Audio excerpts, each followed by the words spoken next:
morning guys, today is 9th April 2025. Today is Wednesday और आज क्या लाया हूँ मैं, आज बना रहा हूँ बड़ी वाइट उड़द दाल का। लास्ट टाइम बनाया था छिलका वाला ब्लैक उड़द दाल वाला।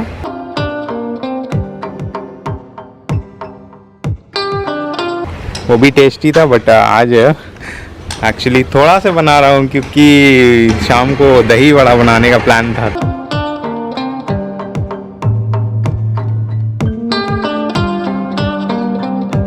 तो अचानक हम देखे और हमको याद आया थोड़ा सा बड़ी बना लेते हैं, ड्राई वाला तो अच्छा रहेगा। बाद में बैगन, आलू, टमाटर और बड़ी का कॉम्बिनेशन बहुत टेस्टी लगता है। ठीक है, तो इसीलिए थोड़ा सा ऐसे ही बना ले रहा हूँ। बाद में अच्छा से और ज़्यादा जब उड़द दाल भिंगा के पीसेंगे तब बनाएंगे। ठीक है, अभी ऐसे ट्रायल वर्जन बना रहा हूँ। ऐसा सुखा दिया जिससे कि चादर इसके ऊपर नहीं पलट जाए हवा से। तो थोड़ा देर ही रहेंगे छत में, तब तक थोड़ा पानी पटा देंगे प्लांट में। उसके बाद फिर ले जाएंगे घर थोड़ा देर के बाद। दिन को जब धूप आएगा घर में तो वहाँ सुखा देंगे। ठीक है, अभी ऐसे ही ले आए दिखाने के लिए।